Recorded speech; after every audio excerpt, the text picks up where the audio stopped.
Since I was outside.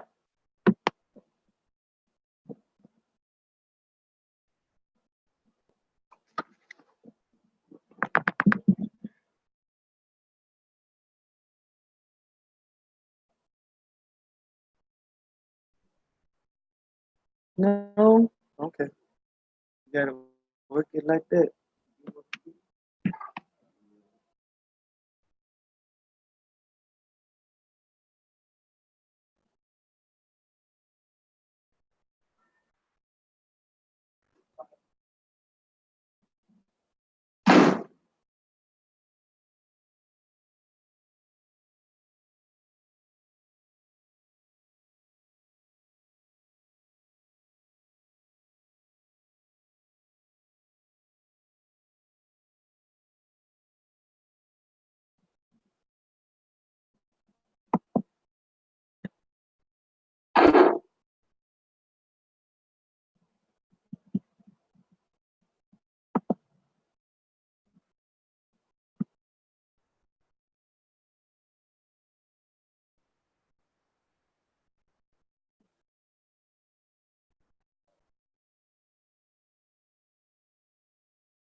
Hey, y'all can't be loud in there. No, sorry.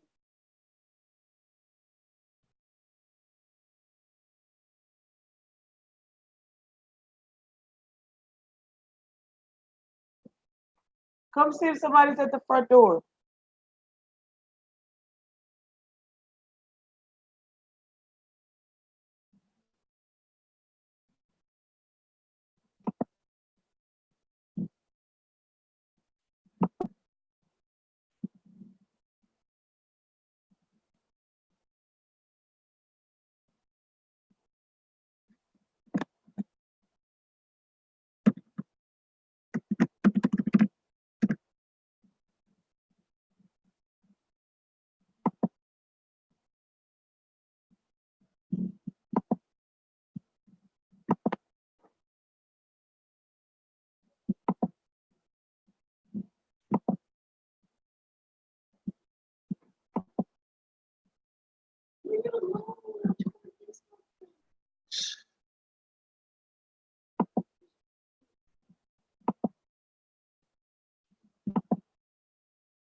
All right, good morning. I think that I am live. Let me know if you can hear me. Let me know if you can hear me.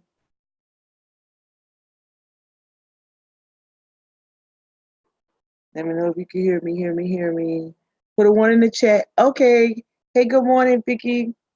All right. Let me just do one more thing.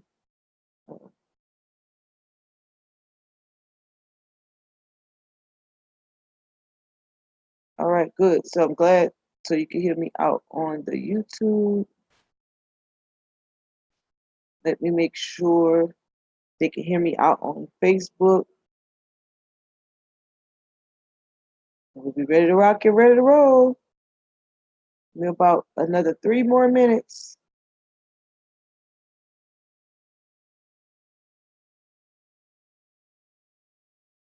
Let me make sure I'm checking right now on my phone.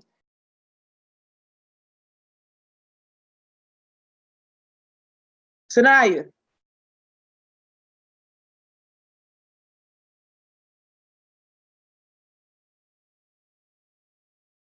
All right.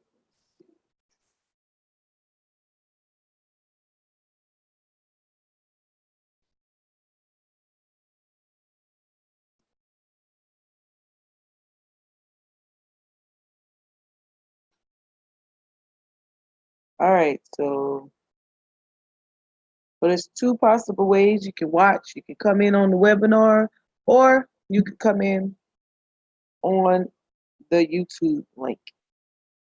Either or, all of which been sent out over email. So I won't further delay. We're gonna go ahead and we're gonna get it started. this morning. Let me go ahead and share my screen. I want to say good morning, everybody.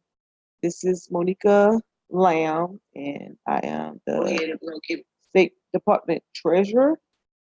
And this morning we'll be doing training on the DAV Annual Finance Report. So I'm going to share my screen. It's really cool if you all are on the webinar because I can see you and I can talk at the same time, but it doesn't minimize you being on the YouTube because I can see and I can talk to you. I can't see you, but I can. If you text in the chat, I can talk to you. Okay. All right. So let's see what's going on here. All right. So I'm gonna go ahead and I'm gonna share my screen right now to the PowerPoint. Let's see. We go. Hey, good morning. Slide on in. All right. So last week I sent out some training, and if you're here inside with me, then I have training in the folder, which I'm getting ready to pass out. It will be here. We will have a little refreshments. We're not gonna starve you. Don't worry. Got you covered. Got you back. All right, so we'll be doing a little check on learning. So if you're online and you are DAV, you would have got an actual, it would have been in PDF slides that I sent out over email. So you should actually have those.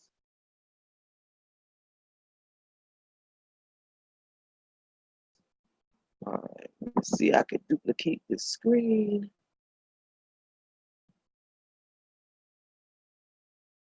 All right, looks like I gotta share it like this.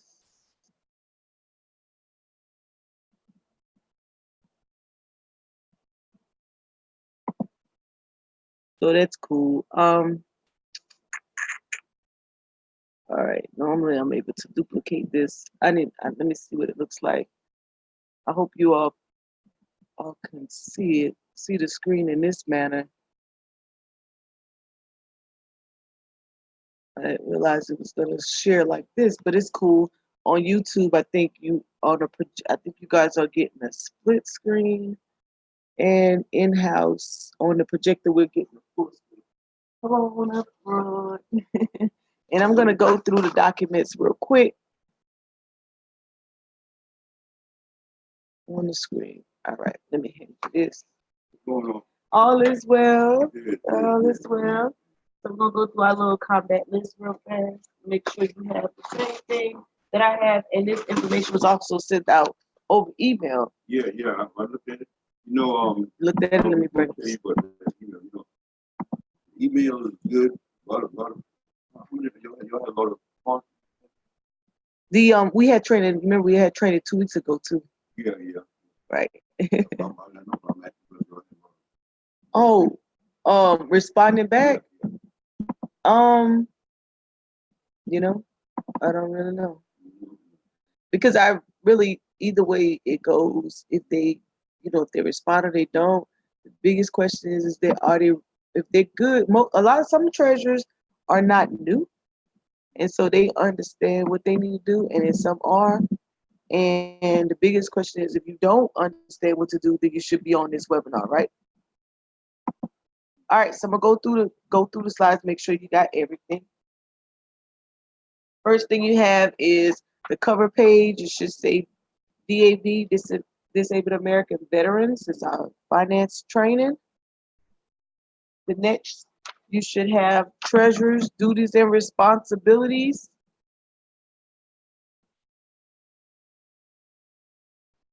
Then you should have a review of chapter treasurer duties and responsibilities. All right. The next page should start with number 7 of those chapter duties and responsibilities. Then you should have the Disabled American Veterans End of Year Annual Financial Report document, followed by the South Carolina Secretary of State Public Charities form. Oh, good. Last year we had. Okay, that's cool. All right. Then you should have the tab for the voucher reported worksheet. All right.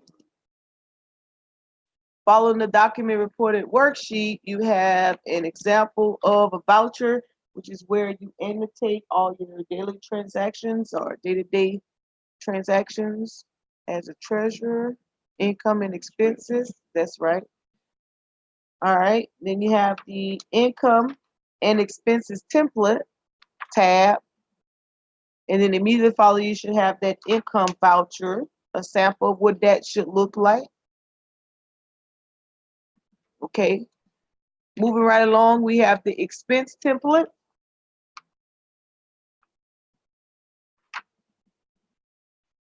And then you have the tab for the annual finance report detailed information sheet. Okay. And then you have the annual finance report detailed, okay, information sheet. Then it actually goes into the detail, page 1. Then the next page, page 2, starts off with committee, additional, comma, all, audit committee members, and so on and so on. So that's about 8 pages, I think it is. So we're going to scroll all the way through all 8 pages. Make sure you got all of the copies available. 7 pages, you're right. I stand corrected, 7 pages. And then you have the tab for the annual financial report instructions. Right here, this one. Okay. Right at the instruction. Okay, so this one. Okay, put that in between that. Put that one in between. Not at the end. No. It goes before this one. Right. So then the next one, right, is the annual financial report instructions. Right? Yeah, right. All right. All right. And I think the annual financial report instructions, it goes all the way through to the annual financial report immediately in the back. So the last 2 pages should be the annual financial report itself, right? And then the very last page should be the other asset schedule. Okay. All right. And then the last pages are really for you to take notes. Okay. Assuming that no one can. Now, I can't give you no no pen, but I did provide you some paper. Unless you need a pen, and I can go find you some. You good? All right. So now that everyone has their documentation, let's get it started. I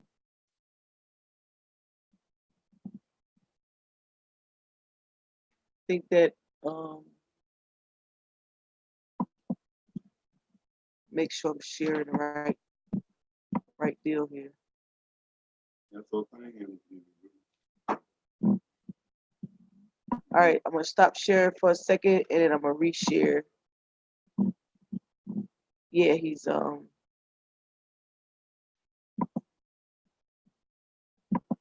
right, so let's see what we got going on.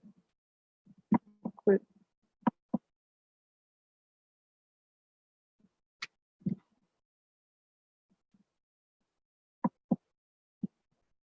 All right, let me see what's showing on my screen because it looks like I got some difficulties here real quick. All right. So it's showing the slides there. I just needed to pick up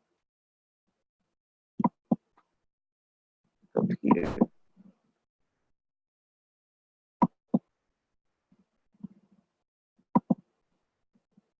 Where did it go? Where did it go? All right, let's see the slideshow. All right, so let me make sure this thing shows up. All right, so we're gonna start here, right? So I'm gonna start with a PowerPoint and then we'll move to the samples and work our way to those, okay? All right.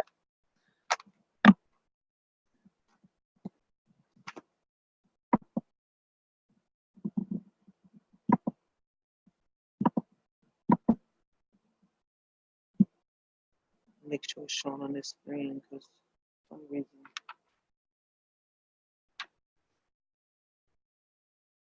Let's see. Oh. Oh, yep. I'm rocking and rolling. All right. I thought my screens were messing up on me.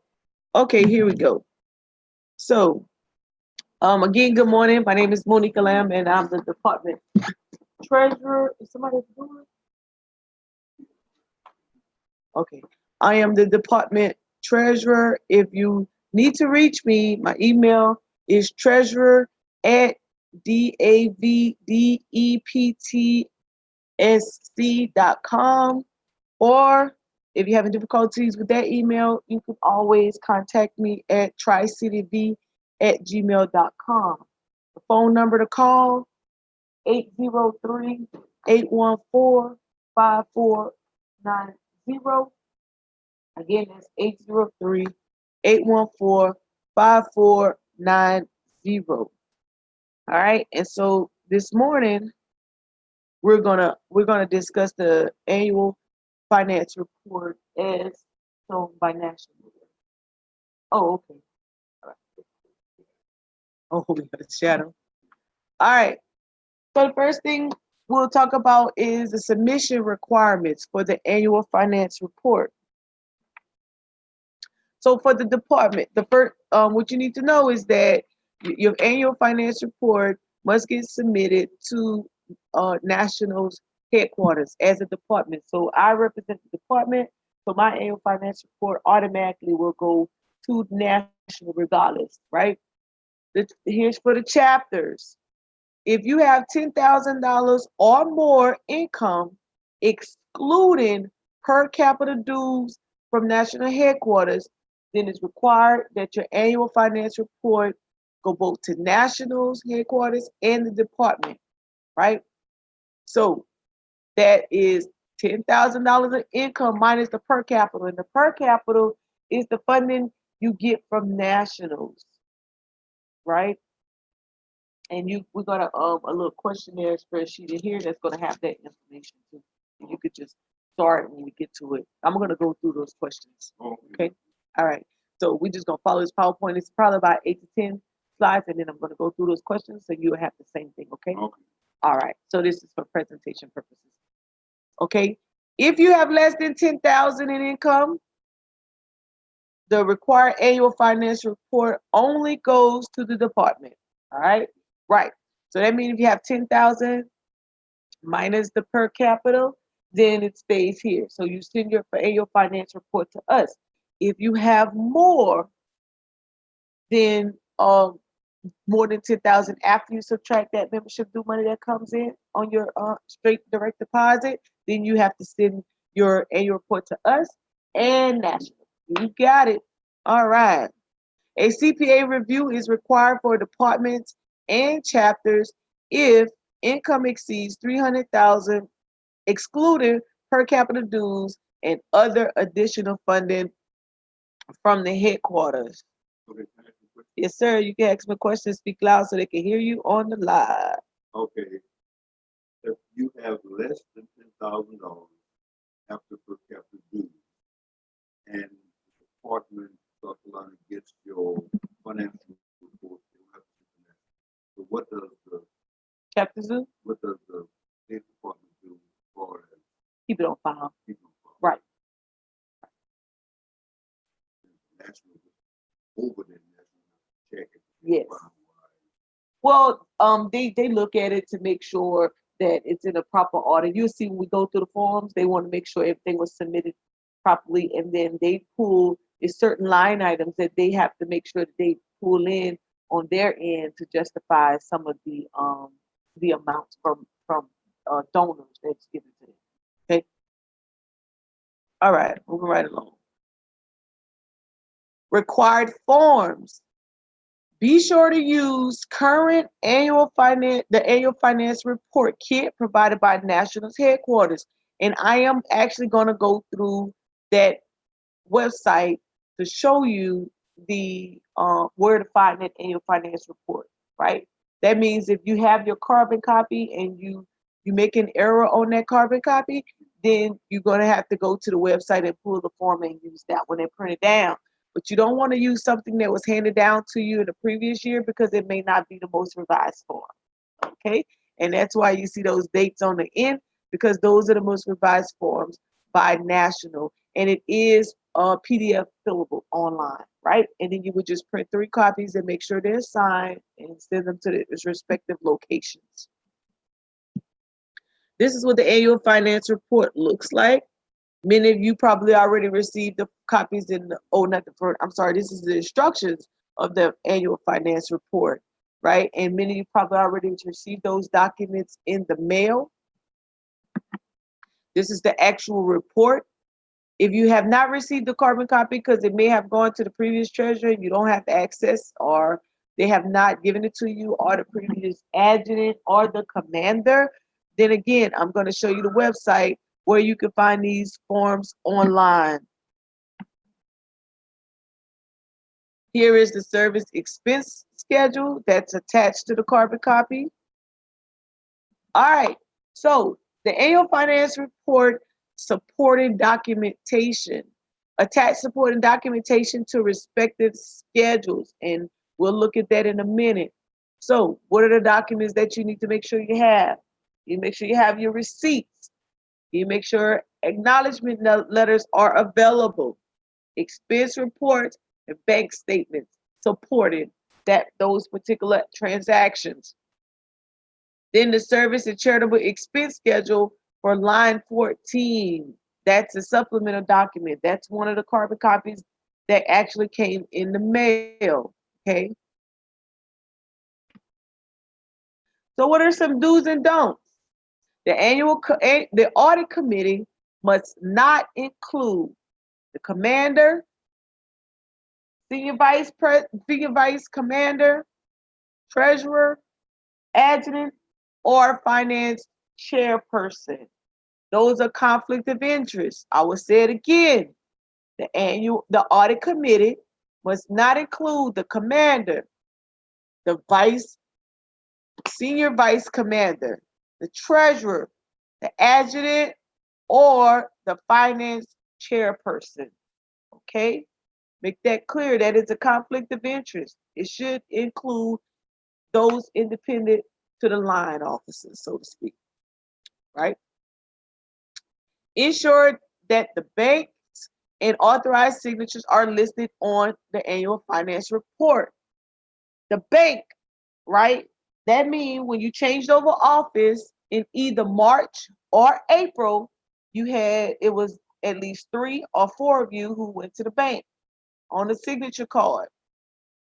As a rule of thumb, even though it may not say it in your constitution and bylaws, it may say designated officers, but as a rule of thumb to the department, our best practice is that those individuals who are on your bank signature card are the commander, the treasurer, and the adjutant.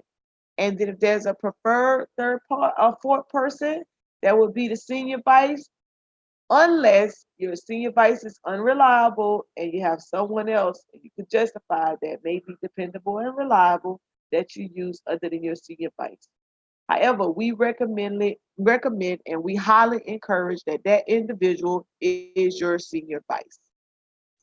So again, on those bank signature cards, in the same way it started by the voting body who voted you guys into office, the commander should be the person over the resolution, right? That's the person who can make changes on the bank account, right? And then the other 3 signatures of authority should be the treasurer, the senior vice commander, and the adjutant. A CPA audits and reviews can be submitted in place of the annual finance report, right? So of course, as we've seen in a previous slide, it's saying anything over 300,000, you got to get the CPA involved. And the reason is because If you are a nonprofit organization and you have over 200, is either 250 or 275,000 accumulated revenue, then you are subject to a single audit, which is the A133 audit by the federal.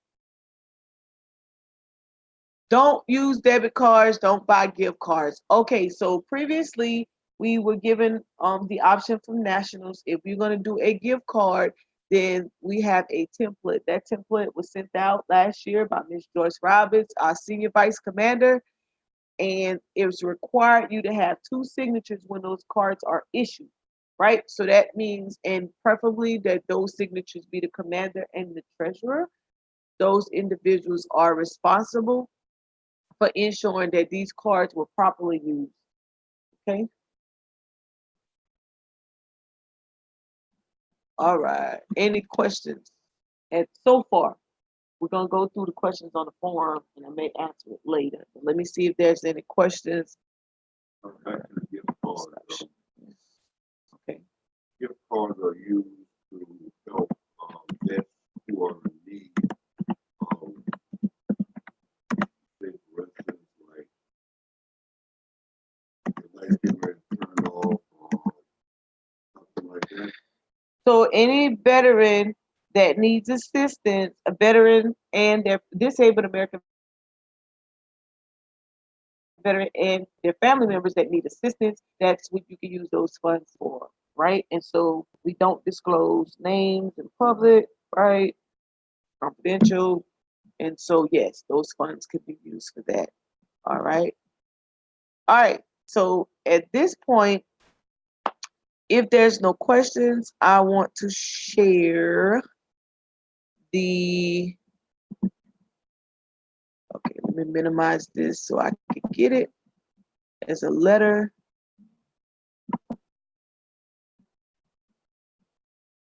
All right, well, let me do this. Well, yeah, let me get the letter. I want to share a letter that came down from nationals in reference to your spending. Okay. And this letter was drafted in 2014. And again, this information was sent in an email. So if you don't have it right now, you can actually go to your email and you could get it. You could get it from there. All right. Let me get it out my email real quick. Oh man. So let's see. That's why they look up I got that letter somewhere. Where'd it go? Stand by, you all.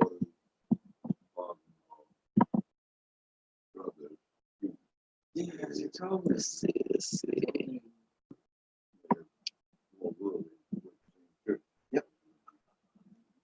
All right. If I don't have it right now, I'll pull it up on the next. Hey, we follow me.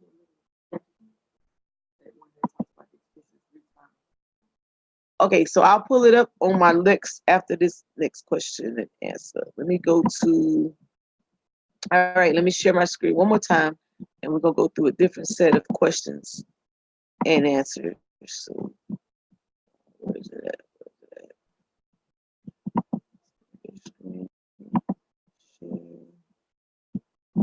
All right, so going back to your packet that was sent online, let's go through some questions and answers. So I have some for you if you don't ask me any. Yeah.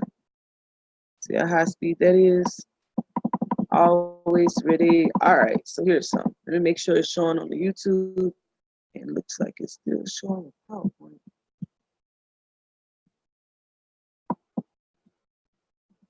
All right, let me close out the PowerPoint screens. Ah.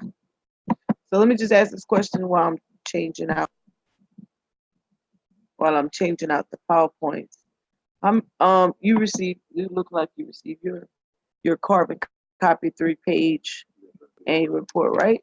Question, you said, should you use the right one? Mm-hmm. I messed up on that form. So Right. The old ones. That's cool.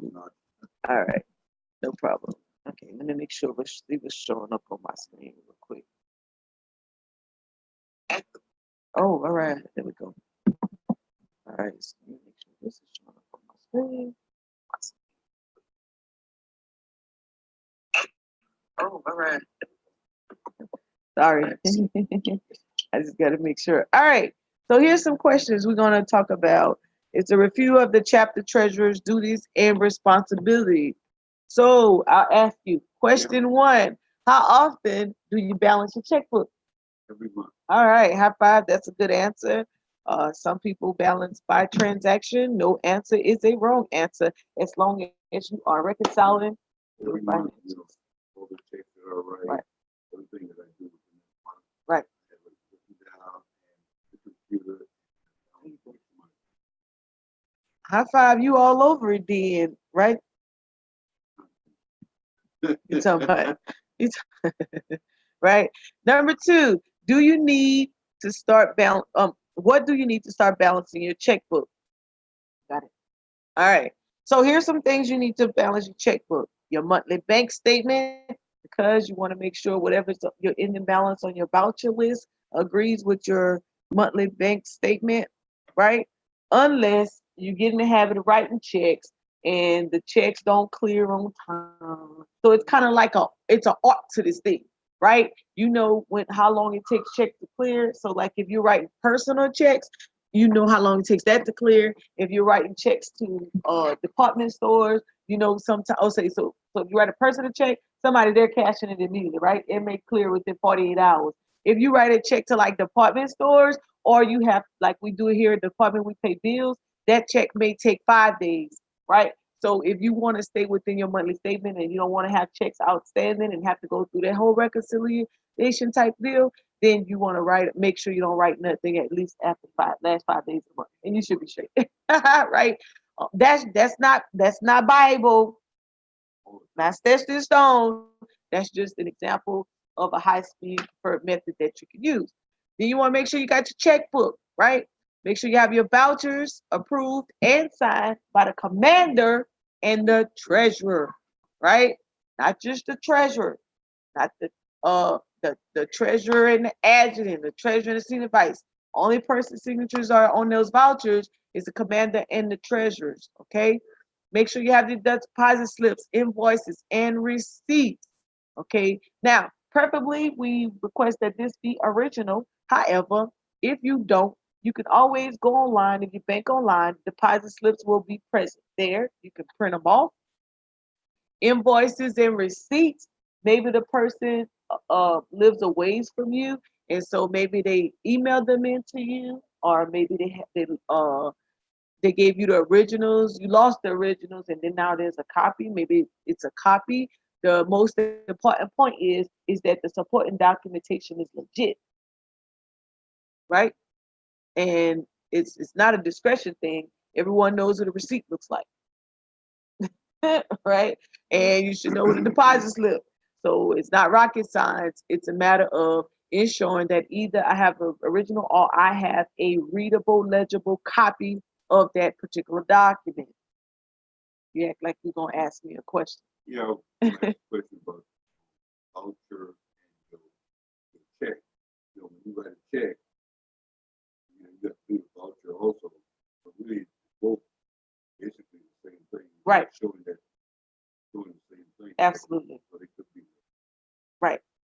Now, the only so the voucher tracking worksheet with a running total, deposit, and expenses. So with your templates, your expense template, the only thing that may be different is that if you look at the bank statement and the transaction date and the posting date would not agree with your voucher your voucher date, because the bank clears later. Okay. Everything else from the amount and who that check is written to, all of that great stuff should be the same. Right. And you want to put that, even though that's not a slot, you can edit our template and add a check slot if you want, but I'll just put the check numbers in the top right. You can put it on the bottom too. Right. That agrees with your worksheet. Number 3, your monthly bank statements. We said that. Make sure that you have a copy of your monthly bank statements your reports, your finance reports every month. And so when you're giving out your monthly report, you don't give out your bank statement. Okay, PII, too much information, bank account, routing numbers, all of that is there. You don't give out your bank statements. If someone has a discrepancy and you have to go through that matter, then you do it in the proper statement. Okay? What do you look for on a monthly statement? So we on number 4. The first thing, you check to see if the last month's ending balance is the month beginning balance, right? And don't assume that banks don't make mistakes, because they do. So just do a quick check, and you should be good to go. Check to see if all your checks cleared the bank. Compare the bank statement with the checks cleared issued to the checkbook. Check off the checks that clear. Again, if you have a good practice, then you can make sure that's done in a timely manner. And some chapters out there aren't writing minute checks. The most time they use the right checks is either doing the conventions or conferences, if people are attending those, during the holiday time period, and doing their annual picnic time most of the time.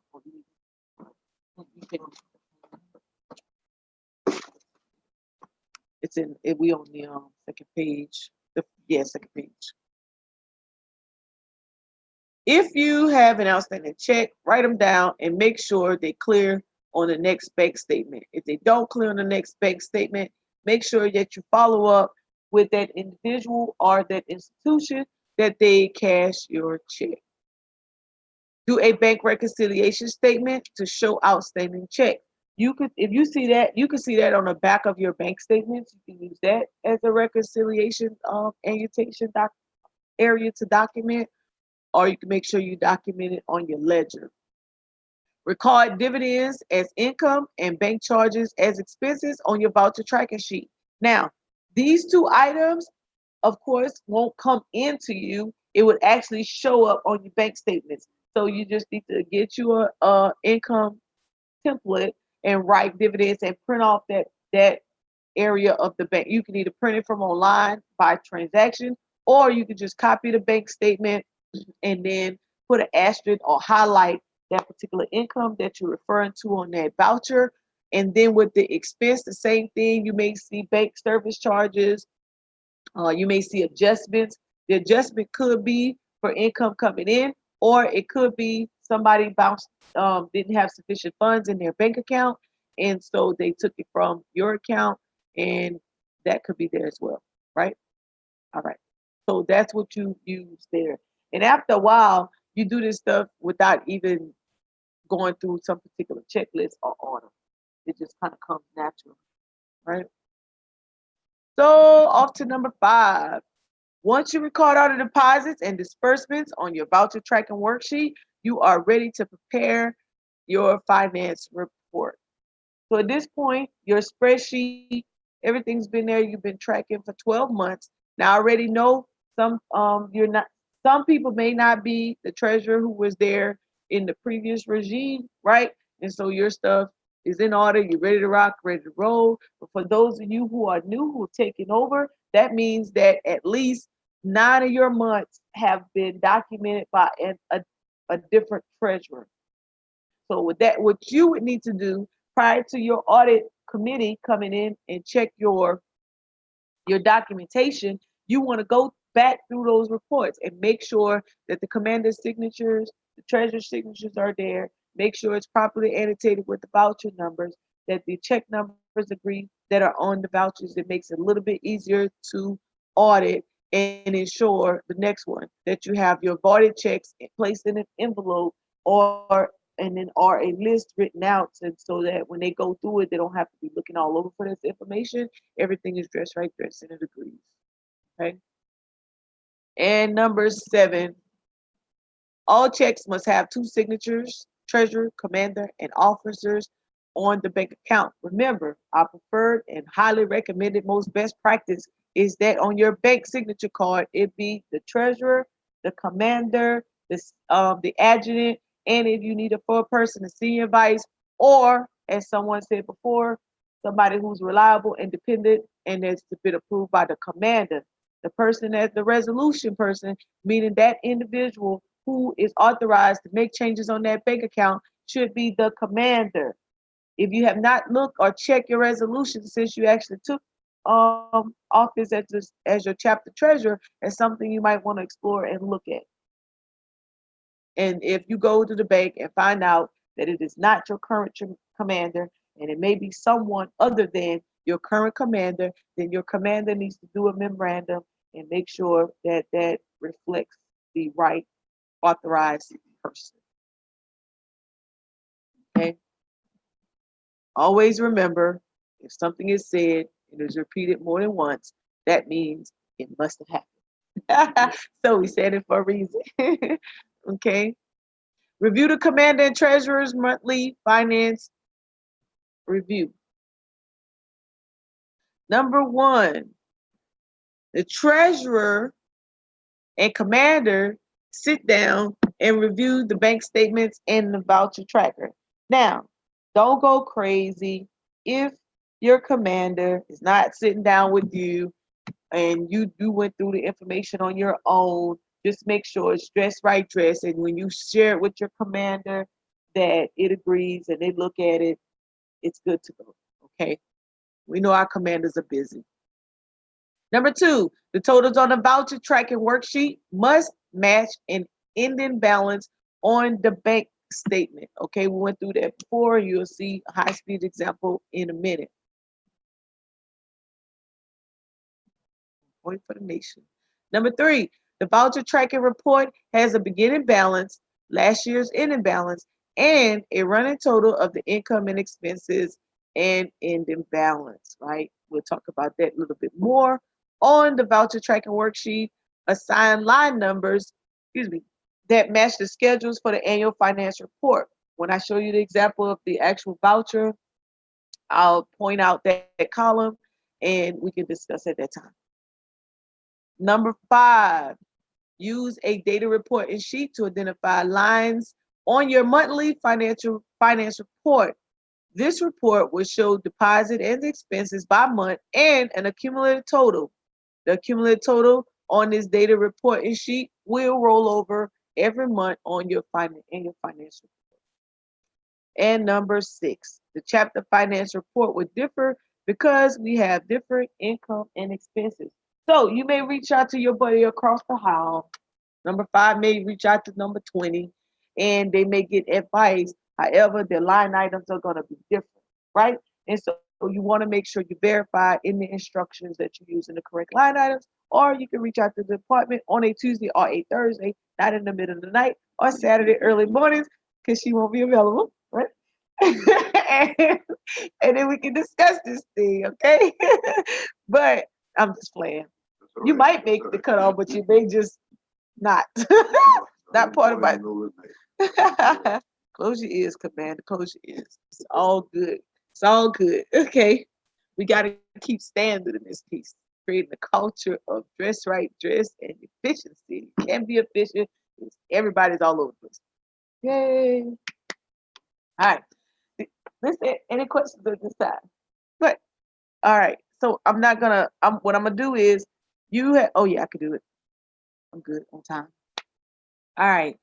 So on the annual finance report, this is what you're going to be starting off with, right?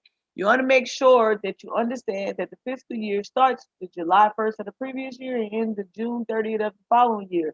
And so for us, our fiscal year on this particular annual finance report would be July 1st, 2018 to June 30th, 2019. I repeat, fiscal years July 1st, 2018 to July 30th, 2019. Okay. The annual finance report is due to National Finance and the Department of South Carolina by September 30th every year. Do not wait until September to file your report. Your June bank statement will be available in July. Prepare your schedules as you go. So in July, you can complete your reports, right? And so, of course, y'all know we getting ready to head to nationals, and you may not have time to do it in the month of July, and so we should be able to knock it out in August. And this is why we're doing the training now. So if you had any questions in the month of July, this is the third training, two put on by the department and one by nationals. And we should be able to get through this in August, and you should kind of be smooth sailing in September, right? And even if you made an error, we know how to correct those errors, and we'll make sure we make it happen. Okay, don't worry about it. It's gonna be all right. Make sure an audit committee consists of the 3 chapter members. Remember, we talked about that earlier. It cannot include the commander, the adjutant, the treasurer, the senior vice. Okay? Okay. All right. Number 3, make sure an audit, when an audit accounting period ends June 30th, schedule the audit in July and see your report to the department. So if you haven't already scheduled your audit, don't worry about it. Don't go crazy. You have time. Do it when you get back to nationals. Make sure everything is straight. Send it in to us. We check it out. If it's good to go, we send you on your merry way. Remember that if you have 10,000 or more minus the per capita, it goes to nationals and the department. If it is less than 10,000 minus the per capita, it comes to the department. Okay? Don't make me have to send y'all no letters out there. We done put this out like 3 times now. And you have it in an email. We will send you a letter, okay, saying that you're not in compliance. You need to turn your stuff in, okay? All right, number 4. You must complete 3 reports to complete the annual finance report.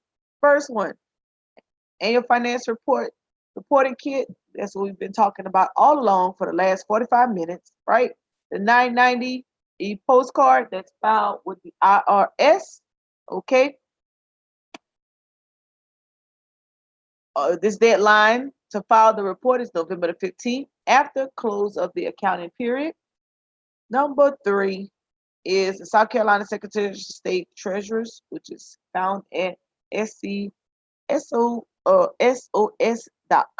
This form is due 4.5 months after close of the accounting period, which is November the 15th.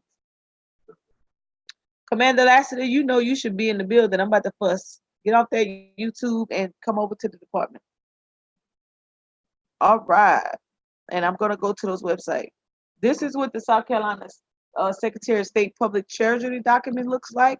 If you do not have the document, I sent it to you online. If you don't have it online, you can always go to the website. The instructions was in the previous form on how to print it, where to print it from, and where to submit it. Okay, if you need an example or a sample, I'll be glad to send it out to you over email. And that consists of 2 forms. It needs to be sure that it's signed by the treasurer and the commander.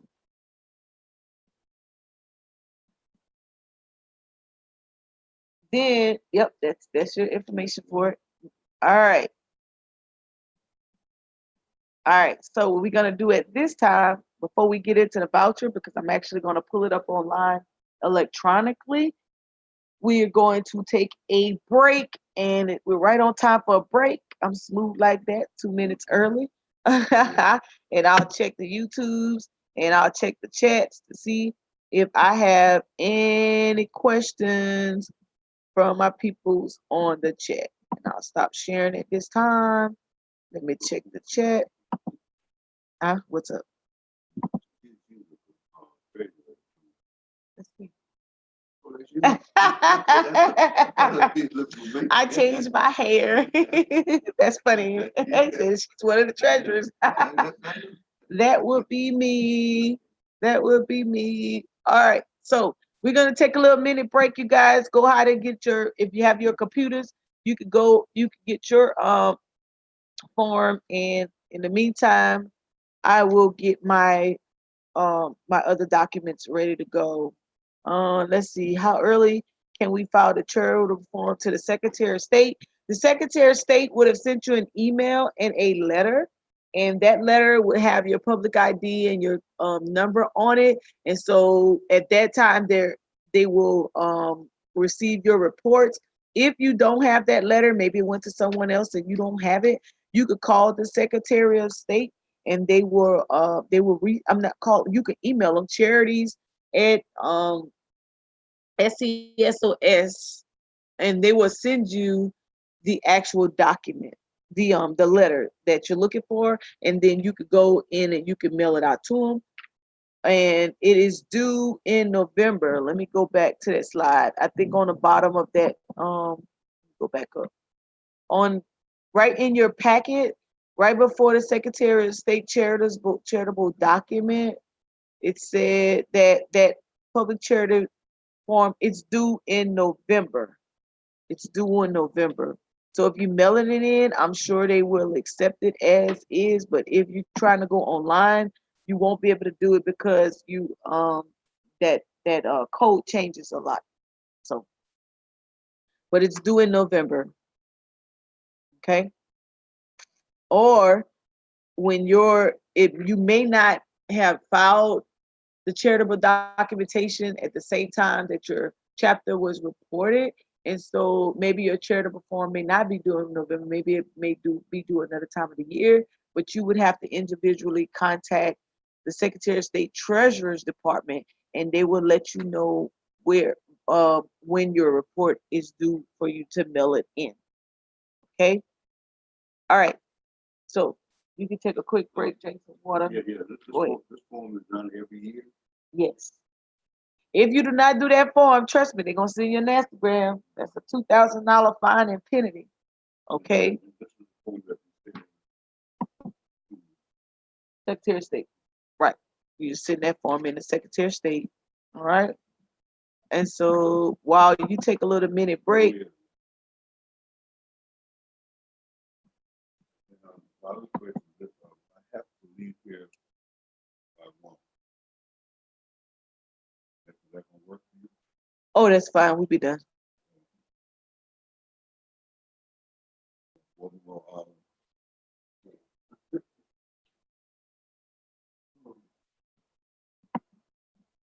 All right, y'all. Give me a second. I'll be right back.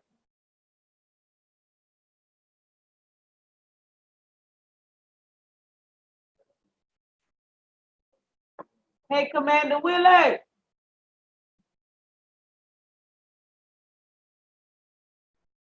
Yeah, I want to show you something real quick. What's this? I gotta show you because we live. I don't want to sit on the screen. Let me mute my mic real quick. I'll be right back, y'all.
Put your question in the chat if you have any questions. I just have to take a restroom run.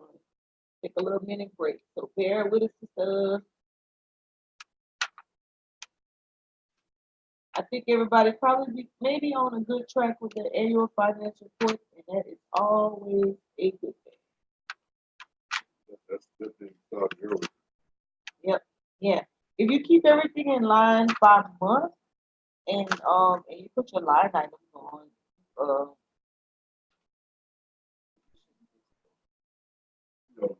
gotta give the financial report every month. You should have everything.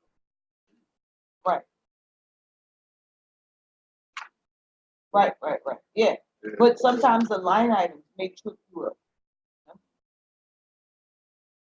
Sometimes the line items may trip you up. General liability?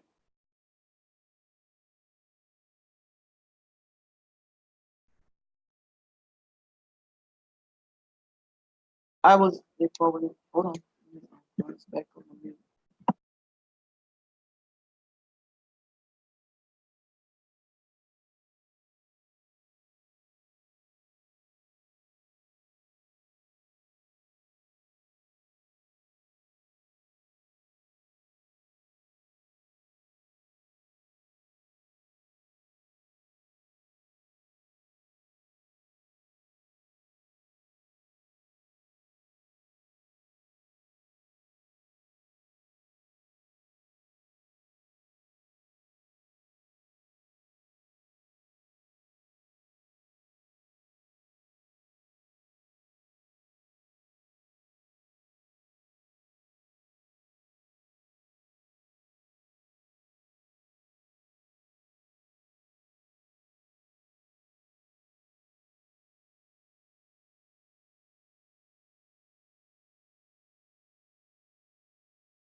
Right.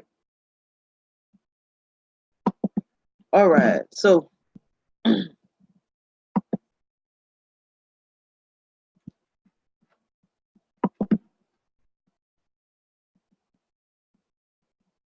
right, you guys. Just skip. Hopefully you're moving back into your seat. Took a little break. Getting back in the order. I'm gonna pull up the letter that I was attempting to pull up earlier. And I'm gonna share it on my screen. As soon as it just shows up. All right, share screen, share that. All right, make sure we're showing up on the YouTube. And we should be good to go. That. All right, make sure we're showing up on the YouTube. All right, there it is. It's showing. All right, let me maximize it so we can see. Just in case you're using your phone.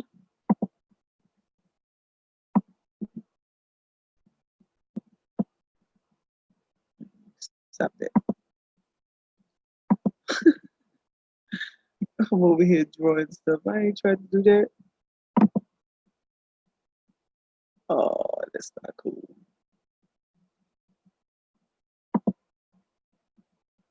Just want to make the thing bigger. Put this on the bottom.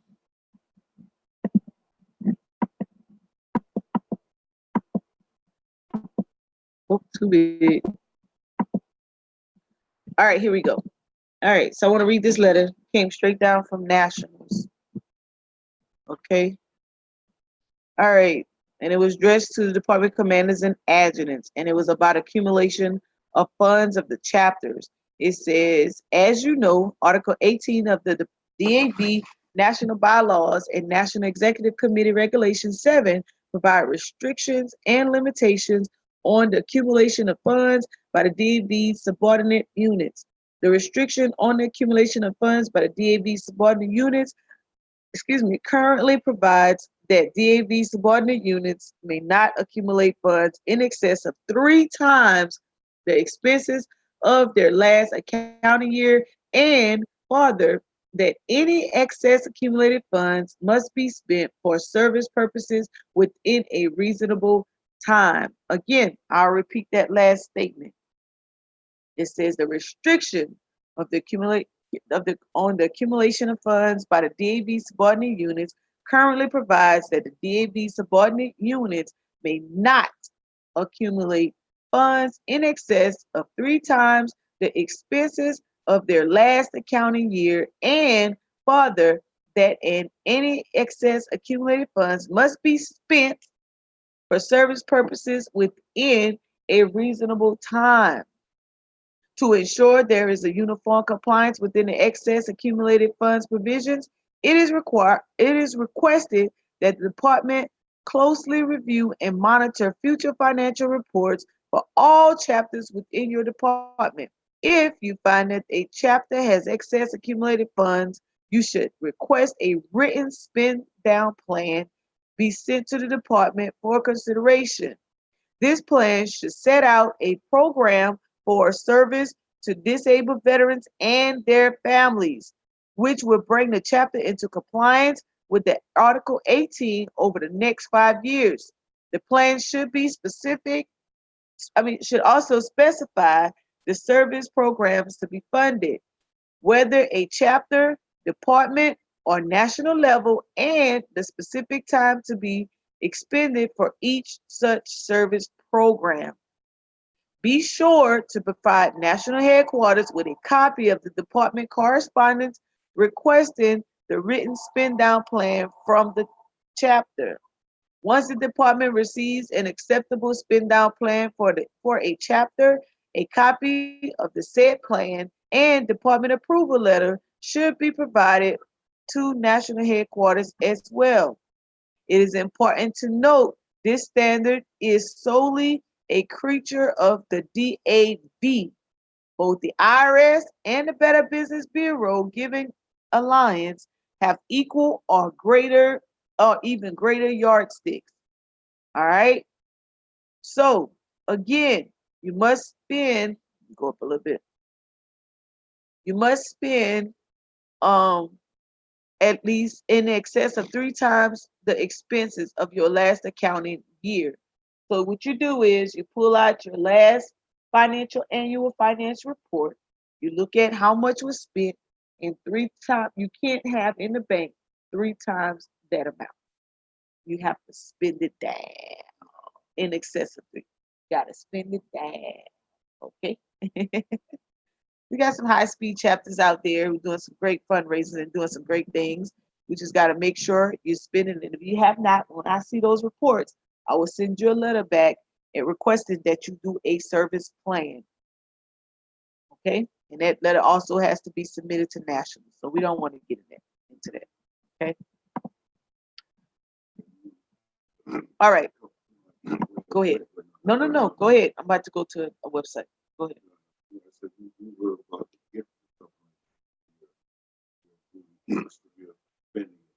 Y'all spinning it down. Y'all getting it down. y'all was just holding on to the money, huh? Yeah. Right. Right. You got to support disabled veterans and their family members. Right, that's right. This is why we are here. Okay. Right. All right. You're not here to feel good. That's right. Not to hold on to it. Ain't your bank to the bank account. All right. So what first thing we're gonna do right now, we're gonna go to the DAV website.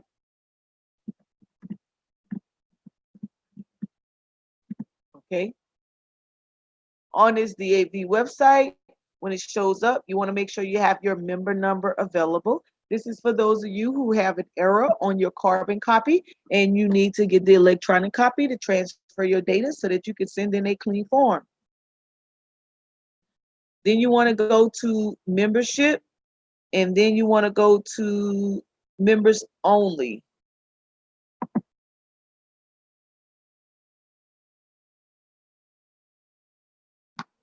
When you scroll down, it's going to ask you for your member number. If you're like me, I keep my email, and I can go to my email and I can put my number in. Or maybe you have memorized your number. That's cool too. But I don't memorize, I filter. All right, then this high-speed screen will show up. Then you want to click on quick links.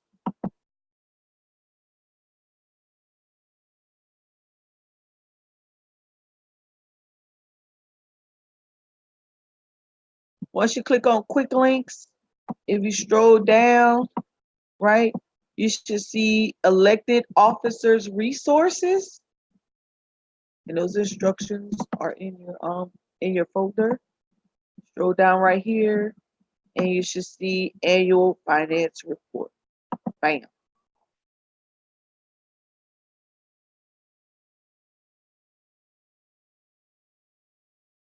All right.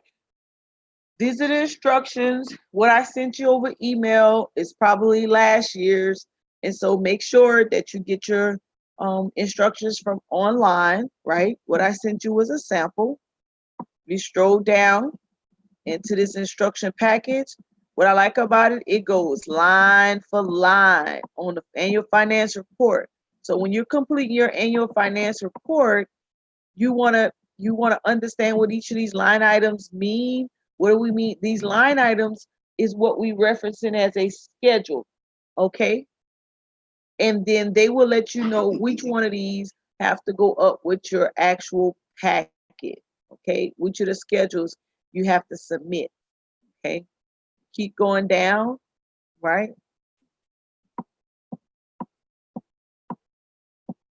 Passing these specific line items. What the next thing I love about this instructions report, it will give you examples of the schedules that need to be submitted. Look at that. They give you examples. This presentation that you see, this is what Nationals is looking for. Don't if you have too much information on one page, just create another page. Okay, like I don't like my schedules all on the same. I like to separate them, make sure I can see them, right?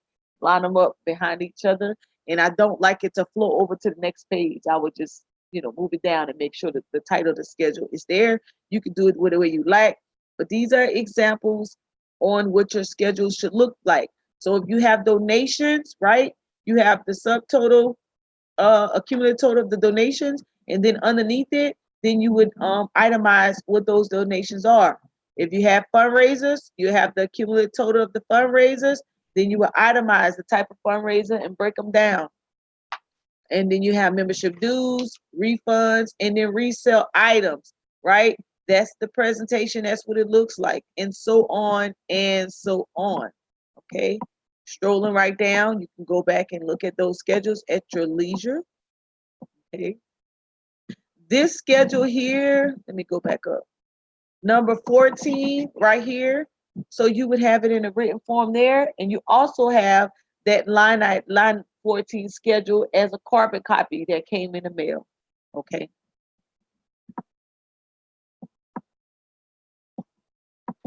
All right, here's a checklist to kind of keep you on point when you're going through your annual finance report. You can take this checklist out and just kind of fact check yourself and make sure you have everything. And here is the form. And as you notice, it is a fillable form, right? Disabled American veterans, right? And so on. But if it's a department, it would be for us, it would be for South Carolina, right?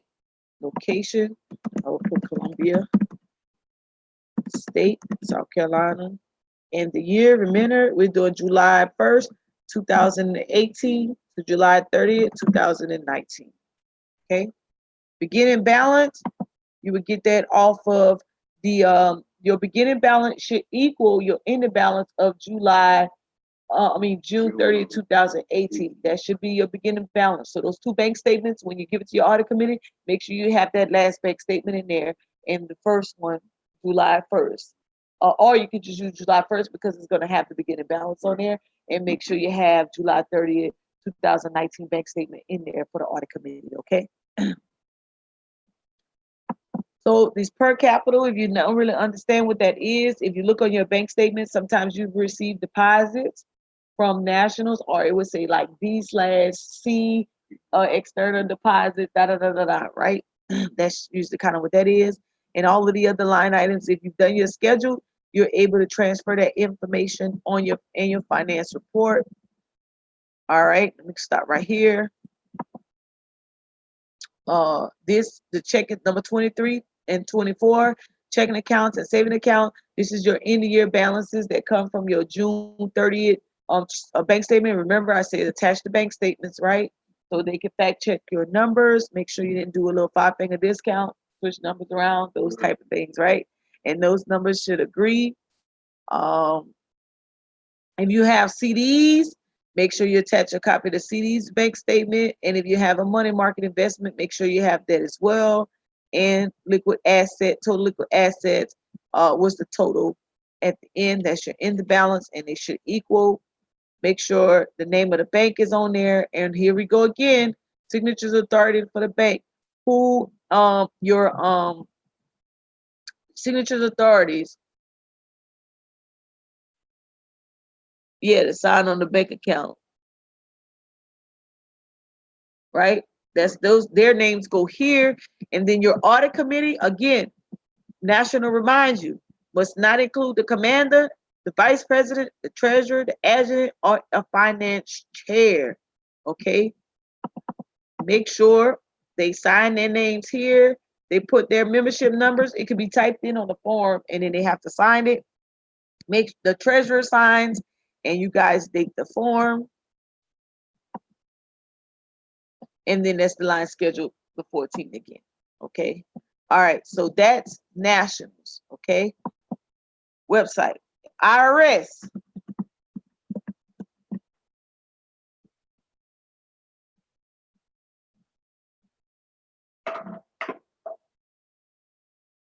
If you go to the IRS website for the 990 in, you can go to the search bar. You can put in 990 in, click search.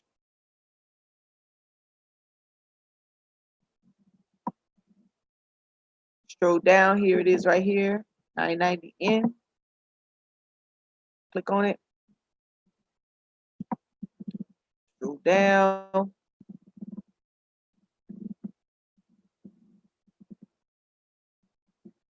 And look where it says, are you ready to file? Right here. Click the 990 electronic filing system.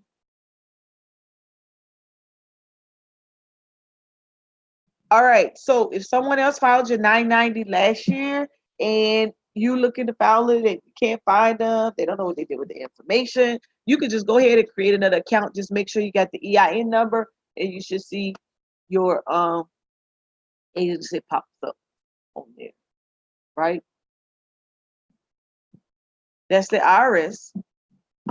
The third filing area is the Secretary of State.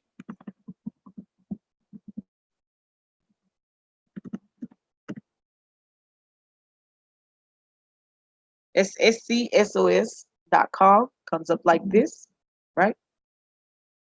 So you go here. You're not gonna file online. So if you're looking for the form, you could just go search the forms.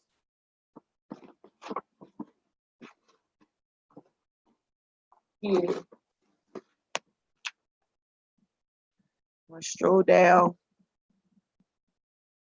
here. Click on charitable organizations. There.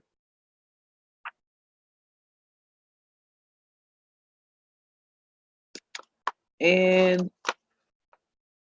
you want to look for the one that says right here, application for registration exemptions. And so if you need another form, boom, here it is. And it's fillable online as well. Same one that was emailed to you, same one that's online. Okay. All right. Let me see if I have any questions. Make sure, see if I have any questions on YouTube. All right. So we don't have any questions here. On here. All right. So the next thing I want to show you is, let me stop sharing this screen. All right. Make sure I don't have no questions right there. And the next thing I'm gonna do is I'm gonna pull up the a voucher spreadsheet in Excel. Well, let me do this first. Let me do this one first. Before I go to the Excel voucher spreadsheet, I want to talk about a budget. So all the chapters should have a budget, so you know where you're spending your money. Okay, let me pull it up, and then I'm gonna share my screen. I think I got it here, right? And so your budget, you can set it up: charitable in, charitable out, fraternal in, fraternal out. But the charitable line items.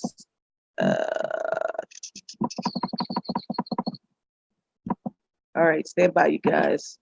So I got my report up. Let me get the budget form up, and then I'll share my screen again.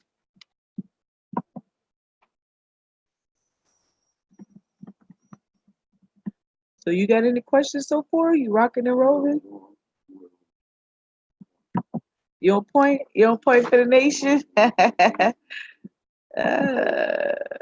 what I'm talking about.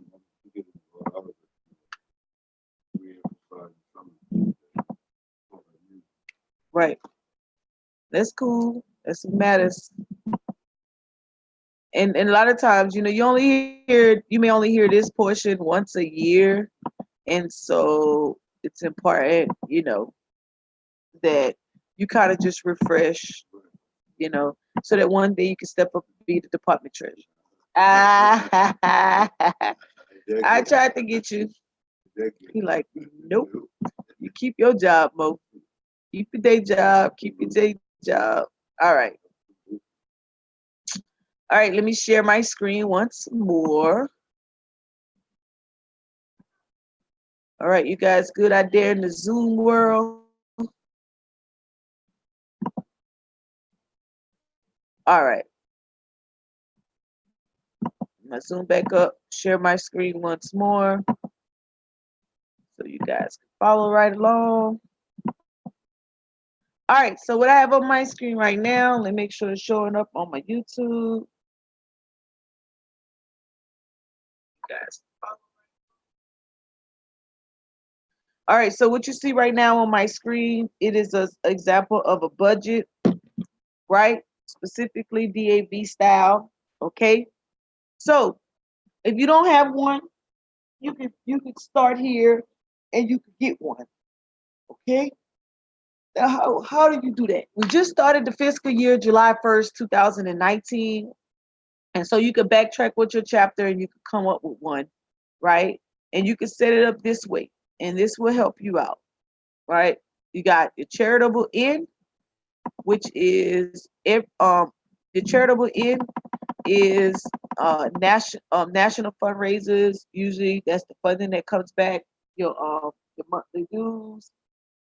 You have NSO donations, if folks donating there, VABS donations, service officer seminars, chapter donations. You are the chapter, so maybe member donations, maybe it may be donation in kind that's coming out from the public. Okay. Yeah, sure. And then you have, maybe I'll have a newsletter. You have transfer from general fund savings, maybe you're transferring money in and out. CD interest, miscellaneous, department, convention. You have transfer from paternal income and van program, if you have that, right? And so these are some of your charitable ends where your money is coming in from. Your list may not be as long as mine, but it would be similar in nature, okay? Right. Then your charitable out, these are service programs that we talk about that money needs to be spent on. So for us, we have our HSCs in the 3 different locations: Charleston, Columbia, and Greenville. VABS, if you're donating to VABS, you're sending money to them, that should go on that line item. VABS chairman, the chaplain fund, NSO officer seminar, NSO program assistance, Miracle on the Mountain, Columbia Trust, newsletter, officers travel reimbursement, district committee, men travel, National Service Foundation, Midwinter Conference, CNA Conference, miscellaneous, National Convention, Ninth District Conference, Department Convention, and van program. You may have some other things on here. You may have the Fisher House may be on here. You may have the VA. Maybe you donated those baby seats. You may have that on the VA. The Dorn VA, William J. Dorn VA. You may have Ralph Lauren, which is Charleston. You may have them in there. You should not, which you should not have on your budget or your expense report for charitable out is to another nonprofit organization or another service nonprofit organization. So you better not have no American Legion, better not have no VFW, no combat veterans, no women in the actives, none of those service office organizations out there. You cannot donate to them. And if you go back and re-listen to the nationalist training, you will hear him re-emphasize that. Okay. Paternal in. This is money. This is due. So maybe someone paid dues to the chapter. So that money came in, and then you sending that money out to nationals. That would be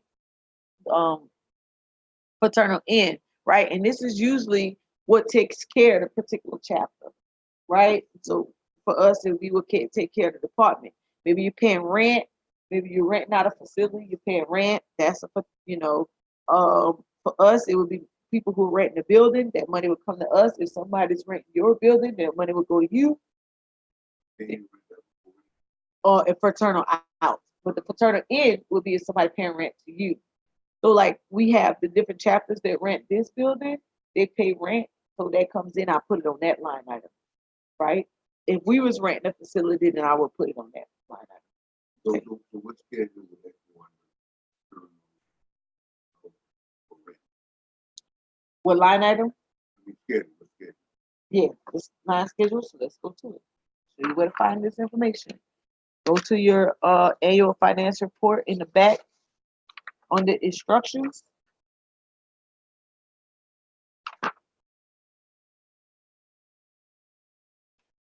There, it should be on page 6.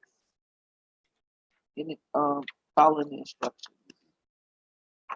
On this one, this right here. Well, you can look on line item 2, but you don't have this right here. It says annual finance report instructions. It's in the back, right before the notes. Right before the notes, it would have been the last thing we talked about. No, here, you can take this one. Yeah, look at that one. Do you got the schedules though? Yeah. Now look on page. Yeah, look on page 6. It may not be page 6, but look for schedule. Look for the schedule line item 18. Top. Okay. All right. You just look on there. Yes. If you come down, you see it says mortgage payments and rent. There it is. All right. So if you're paying rent, that's where that would go. All right. You have a savings account, fraternal in, that will go there. And then fraternal out. This is what takes care of your chapter or your department. And these are the different line items. If you have something other than these line items, don't hesitate to add. And so what I'm talking right now is that the fact that you need to build a budget. So if there wasn't one in the past, don't cry, don't run, don't scream. Just go ahead and create one. I sent one out in an electronic file to everybody. And so you can redesign this to your liking. And this is what y'all should be pulling out when for the new fiscal year to decide how y'all gonna spend the money. So you can stay on point. Okay? Question again. On the line item 18 and line item 18, both have one of them is hold on, let's go to the schedule back. Hold up, wait a minute. All right, so 18, if you go to the instructions for 18, it reads report total amount of expenses for any bar and lounge operations. Attach required schedule, include all bar and lounge salaries listed. List the full name, title, job title, and amount of salary or other compensation for each bar and lounge employee. Payroll taxes, beverage is a purchases, food purchases, related supplies, equipment, and any other. All right, so number 19 is where it says chapters. So that one would be, so this would be more for like people who are doing things like the VFW. I mean 18, I'm sorry, 18. Line item 18. You using your facility as you're renting it for the purpose of having a club, a bar, a lounge, right? So chapter, yeah, line 19 is where the chapter and the headquarters report their rent. Okay? All right. I'm gonna minimize that one and I'm gonna go to the other spreadsheet, which is oh, wait a minute. I think I got a question. Hold on. I see you. Hold up. I see you. I see you. Oh, where's it at? Somebody got a question. Somebody have a question. Okay, no. All right.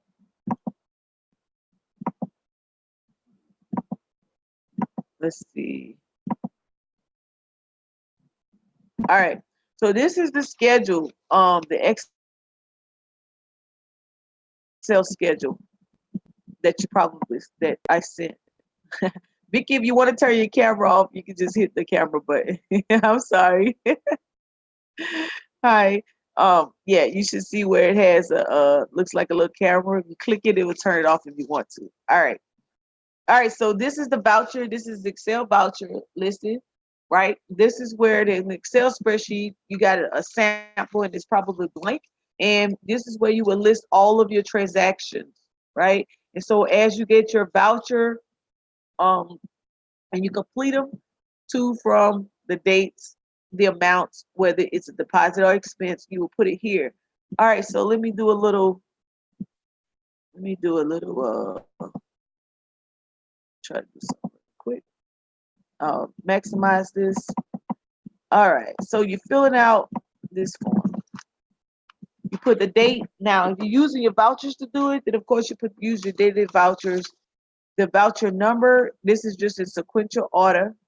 You put the description. If you sent out a check, you put the check number.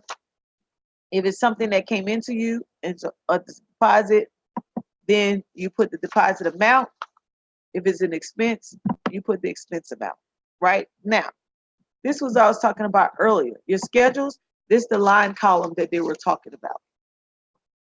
So if you do it by month and you put you kind of get used to it, and I even added a little sample on the side, right? Added that on the side. You can create your own, especially if you have recurring income and expenses, and it makes it easy for you. And you put your line items here, your numbers here. And that way, as you go throughout the year, you will already be ready for your annual financial report by the end of the year. You may only have to catch up with like May and June, or the new treasurer only have to catch up with like the last quarter because you switch over, right? Now, also we have as you go through, when I talk about the balances, these are the balances. So what happens is here, you put your beginning balance, that is a manual input. When you put this, the first deposit amount, that the deposit and the expense is going to be manual input.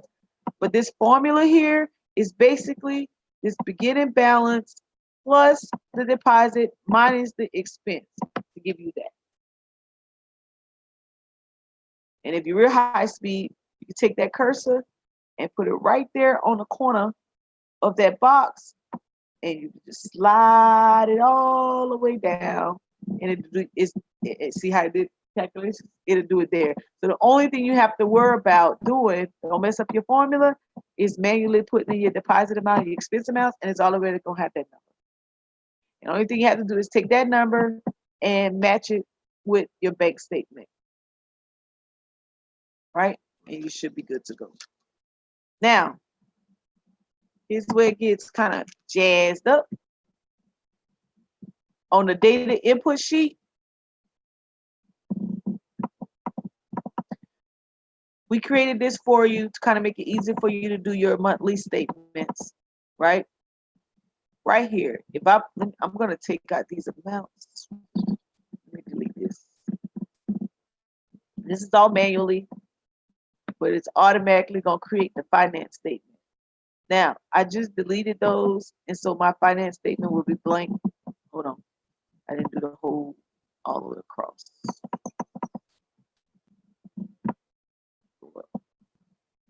Make sure the whole thing is deleted. All right, so that's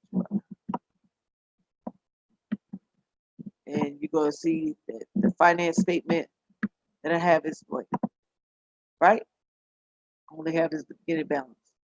So to make it easier for you, by month, when you get your vouchers, remember now you wonder where did she get her income and where did she get her expenses from? If you look at your last financial report, you know where you're spending your money at. 9 out of 10, you're spending your money in the same locations. Then you can categorize your income statement, right? And then your expenses. So these are recent, most frequently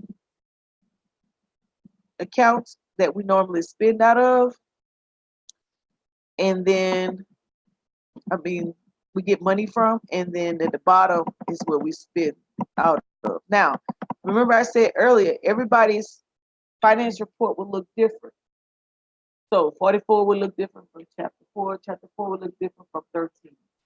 Okay? So it doesn't make it wrong. It just means that you spend money and you receive money in different places. But at a minimum, I know for a fact everybody do at least the convention. They paying out. They are supporting veterans, disabled veterans, and their family members. They got the Forgive Me Not fundraiser. They having a Christmas dinner. They're involved in some type of annual picnic. They're participating in Night District Convention for South Carolina. They send money to the department. They're participating in the state convention. They may do a parade, and they probably have some type of adjustment or miscellaneous expenses. You may have to add to that. Probably you got some T-shirts out there. You may have some hats. You may have any other little trinket you may buy. You may have some awards. All of that, depending on how you spend it, that's where you put it. Okay.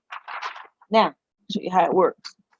Let's say, for example, I just did Forgive Me Not Drive in March, and I raised $3,000. Then last year, I did Go to Corral, and we raised $6,000.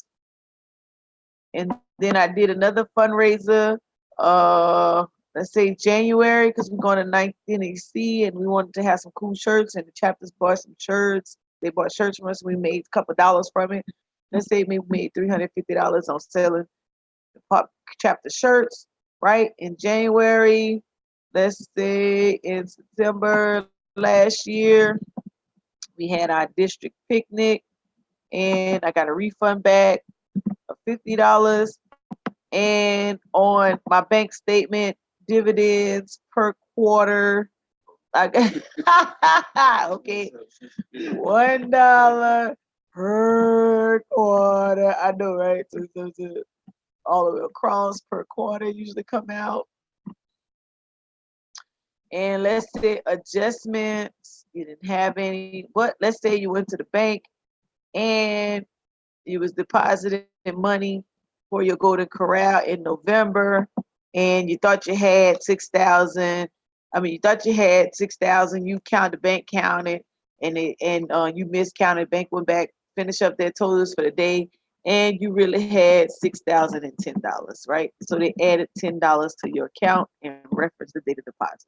That's how adjustments are going to happen. Scrolling right down, right? Let's say you ran out of checks, like Mo always do. You have to buy them expensive checks from BB&T, cost you $67. Oh, I need my title so I can see what's going on. January, July. Let's say nationals in August. You allocated out 3,000. Y'all spent every bit of it. Let's say you're supporting veterans, and every month you spend about 250, 300 next month. You skip the month, you spend 700. Skip the month, you spend another 200. You spend 100, and then maybe you spend 50, and you're supporting veterans. Maybe you spend, screwed up. 50, yep, and so on and so on. Then you got some Forgive Me Not flowers in the month of March. Maybe it cost you 150. Then you did Reefs Across America, cost you another 150. And then in December, you had some Christmas dinner. You allocated $300 to spend on that. And in January, oh, I'm off the line. Oh, ew. That's good. Oh, that's it. Okay, Chris. Oh yeah, I'm just talking out my head. All right, there go my 300 for Christmas. Oh, I'm on my picnic. So my picnic is in September, and we remember we probably allocated 300, but we got back 50, so that's cool. Night District in January, we allocated out 2,000. Oh, I'm back in December. Oh, wrong line item. Okay, December 2,000. You had allocated that. Y'all spent it. The department. Let's say you gave the department. You took office in March, so in April, y'all decided to send the department a check for 1,000 because y'all balling like that. uh, then you did. Then you did the veterans. Let's see, this is November. Then let's say you did the veterans parade in November, and you had to buy some magnets for the car. Let's say it came out for about $100 at 160. And then reimbursements, miscellaneous, and adjustments. Expenses. Let's say maybe you had about $20. I don't know, right? So boom, I just feel that's just you would be doing it by month, right? Each column by month. But I just want to show you how when you do this stuff for a while, you kind of know what's going on in what month, right? So if something look a little wacky in a month, you be like, hey, whoa, where'd it come from? We don't normally have that as a commander, right? Like, I don't usually have that during this time of the year. Why did that come there? You know, you kind of that prepares you for what you're thinking about. So if you look at the finance report, you kind of know what's happening. DAV does the same thing every year. And I just went through them. I got it in the back of my head because I did it my second year doing the finances, so I kind of know when it's nationals, when it's South Carolina. You know, so you know when your busy time of the year is. When the conventions come up or the conferences come up, during the holidays and during the picnic time. Oh, and fundraisers, right? Deposits and then expenses happen during those other times, right? Now, let's see what happened to our finance report, right? Now, by month, okay, so let's look at the totals, right? I'm gonna just show you. It's added all up, and these by month, how you fact check these numbers here, because don't assume it's gonna automatically go, is by these numbers here on the end, right? So those should agree. So I'm gonna take out some though, just for classroom purpose. I'm gonna take some out all the way up to July. You can do this with your personal expenses as well, if you want to track like that. I have an accounting background, so I do that. Right? You want to learn how to do a budget? You want to check your money? You know how much money come in, and you know what's going on, right? Right. So this is just the month of July, right? So if you were going through the month of July right now, you would be filling in your stuff based on your vouchers, right? So in August, you may not have a meeting in August. Some people still want the full year, but if you do, that's what it looks like, right? But even if you don't, you still should be giving your commitment report. Okay, boom. Now, see what happened? When I go to my statement, it automatically did it. Just off for July. right? It should equal. Now, let's put in, now I've filled all these in, so I'm just going to take some out just to show you what it looks like. And you change the dates on your report. So on your report, you have to make sure, even though you input it here, so let's do August, take these out. Even though you're inputting them here, oh, sorry, y'all, all over the place. You want to make sure on your report, so I should have July and August now. You change the dates on your report, so that's include both. So something else happened, right? So this is what I'm talking about. You're changing your dates here. That's why I got them in red. You're changing your date there. You're changing your dates up here. The chapter gonna stay the same, and you make sure. Now that date, I usually make that date the date of the meeting. The day of the meeting. Yes, right. So if I have meetings on second Monday, I look to see what day is the second Monday of August. Go to my calendar on the computer, and I just drove down to August. And then, so the second Monday will be the 12th of August. So this date on the report will be the 12th of August, right? If you meet on a Saturday, will be whatever that Saturday date is. And that's just so you can agree your finance report with the minutes from the adjutant. Everything is synchronized by the meeting date, right? That means the date that you actually prepared it. And then the end date will be the month before. So it would be July. This right here would actually say, if I was starting this year, it would say July 2019, and it would end this one. No, this is just 1 month. So it's July to July. Oh, well, I just did August. So it would be August. So it would be August the 31st. And yeah, because this, remember, I added 2 months in. I added 2. Yeah. I added 2 months in, and this would be so August, so it would be September, second week, so it would be September 9th, because I had already did July. So this would change to September 9th.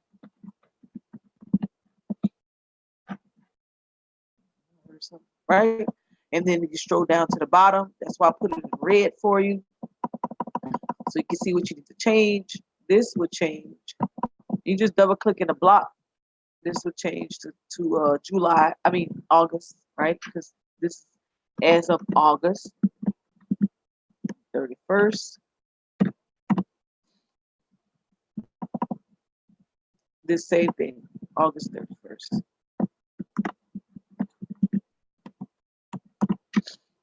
And the bottom of your finance report would be whoever your commander is, and the treasurer, and you both sign. And you give that out to your captain. And you don't give the what? You can have it on hand. You want to show your commander. Show your commander so that they agree. And then commander agrees. You take that one back, give it to her. She makes the copy, or he makes the copy, or you make the copies for them. But hopefully you show them prior to it. You both sign it, and then you make it copies. And then you give it out. Okay? Also on that spreadsheet, stop that. I added so a few columns. You may have it, you may not. I may have deleted it, but you might have it. And I know it says chapter 4. It's just a sample. Take off chapter 4 and add the name of your chapter. Yeah, I could have. I know, and I would have had no issues.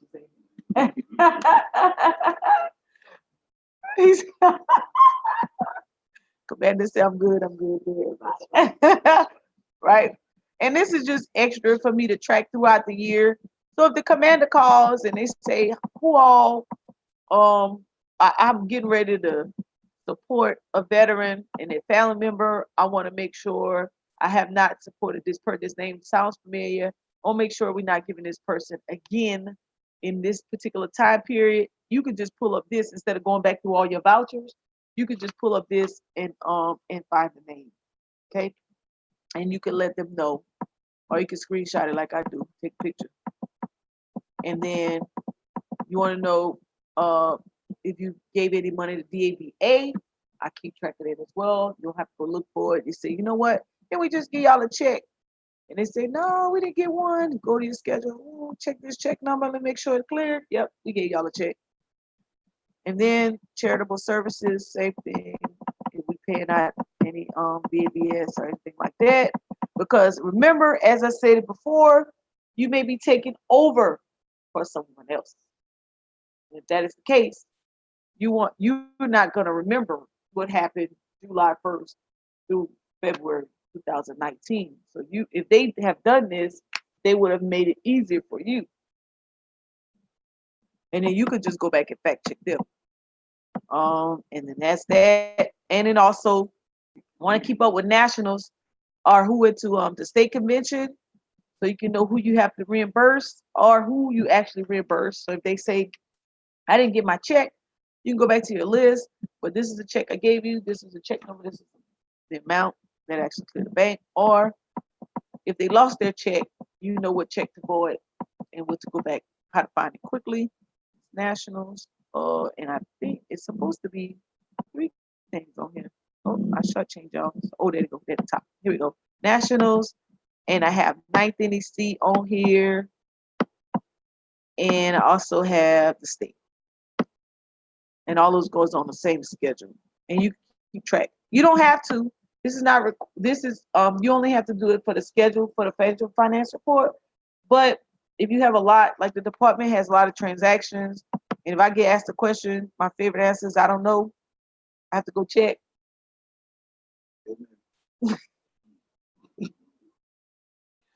And I just come back from another place, so I really don't know. Don't ask me nothing chapter 4. Don't ask me nothing department commander, because I don't know. I have to start learning all over again. But that's just me. I just filter out sometimes. Y'all know, we're disabled veterans, so my mind is bad. Nothing to do with it. I'm just on the shop bus. I think I took this out, this digitized one, because remember, if you're gonna get this annual financial report, make sure you go to the website where I showed you before. Same thing. This is just example of the schedule. You may have it in Word. Excel is not preferred. However, Excel makes it a little easier for you. I know some people are doing their schedules in Word. If you need maybe me to go through a few transactions manually, step by step, I can go through that in August and create another training and kind of get you through how to actually work Excel, but we can't do it in this particular block of district. Okay, we'd have to wait until the next time. Alrighty, so that was the template. Here is the stop that. All right, I'm gonna bring up the, oh, not that. It's business. I'm gonna bring up the Excel template, and that, oh.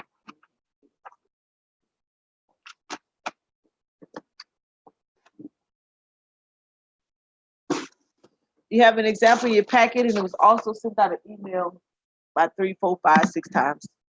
I know y'all probably mad. Why does she keep sending the same stuff over and over? Because you forget over and over.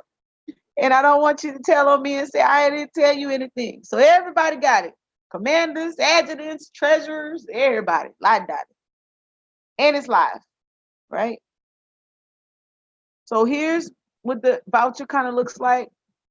You can create your own. Just make sure it has the pertinent information on it. And make sure it's signed by the commander and the treasurer. See, I showed the department some love. Make sure your voucher is 19, okay? Some audit committees are much more anal than others. And so, you know, they may want you to have all these blocks filled out. Worst case scenario, you have who that check was written to, the amount, the commander approved it, treasurer signed it, and that the check equals the same information. Okay. Same thing. What I normally do is put the check number, voucher. Right here? Yeah, me too. And I also put the voucher number. This voucher number we're talking about should agree, stop that, with the Excel sheet. And again, I'll probably schedule another training in August just for classroom purposes, just to go through how to properly complete these forms. Again, we can't do it today because the time was not allotted to really go through that portion of it.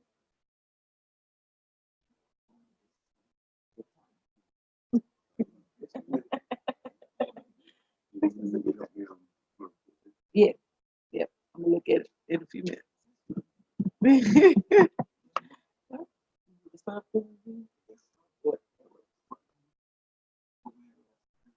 Yeah.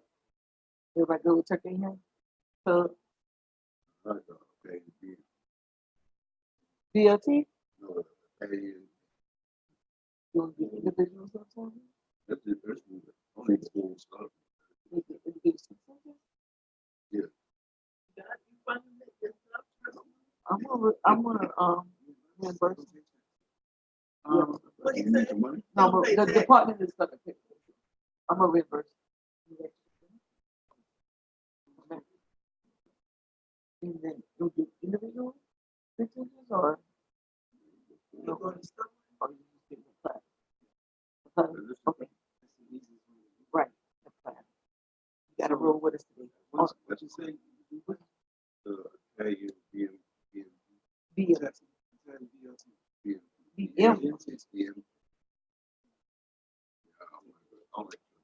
Yeah, about you.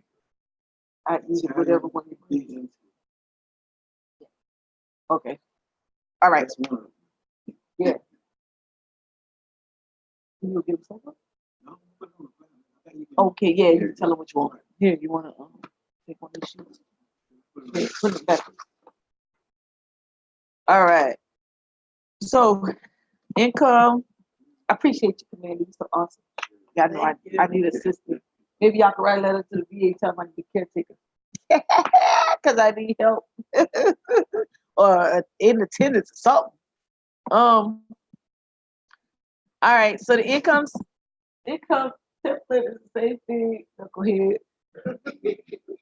Income template is the same way, similar in nature, right? Make sure you have all the pertinent information and make sure it's signed by the commanders, right? These are just examples. You can wipe out chapter 4 information and department information, and you could put your own.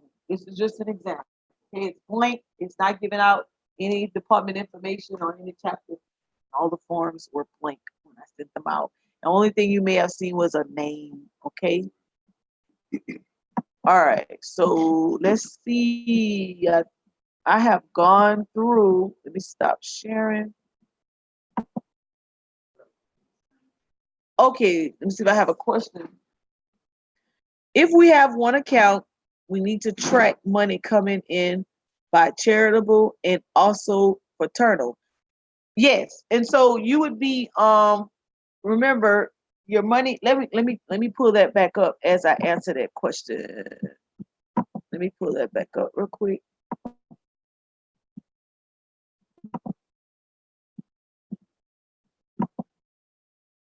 Right here. All right. So her question is, if you only have one bank account and you see I have charitable in and I also have fraternal in, nope, all the money could go into the same account.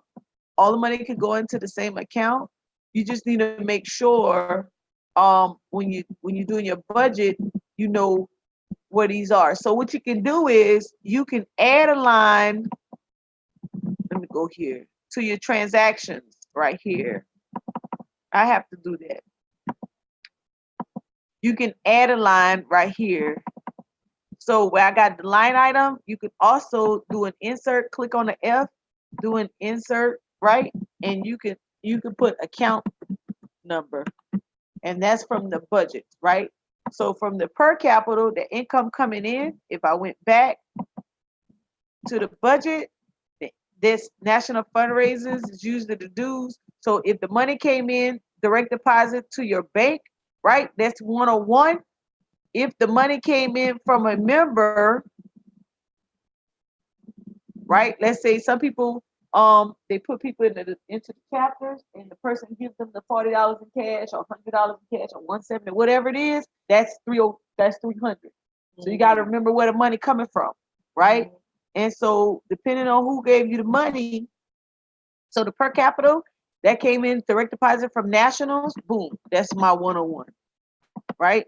The money came up. Let me change the thing. So it should be in a dollar amount. Let me change that. You can just click on the F here, format sales, and you can just make that just a number, no decimal places, and hit OK. All right. So that would be 101. Okay. Forgive me not. That's fundraiser money coming in. Let's go back to the budget. Oh, where'd it go? Sorry, y'all. Give me a second. Let's go back here. Forgive me not. Funding coming in, money coming in.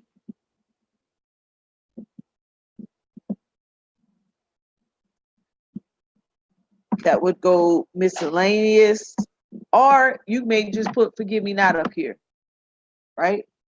If you want to, you can do that. You can put go to corral, all of that great stuff, right? Because that's charitable money. That's money that has to be spent back out on service programs, right? So any money coming in on service programs, so you can put it on miscellaneous, or you can name it. You can name a column, right? And then you would go back. So I would put that on 1. So I know my line item is number 2, and my count for my budget would be 109. Same thing. Put a go to corral 1, right? Another fundraiser, right? Line 9, donations coming in. Unless it's from the chapter, it will be different. See where I'm going with that? Right. All right. Let me go back. All right. Minimize this. Stop sharing. All right. So does that answer your question, Vicky? Does that answer your question? So the money can all go into the same account. Then you just have to split it out when it comes in.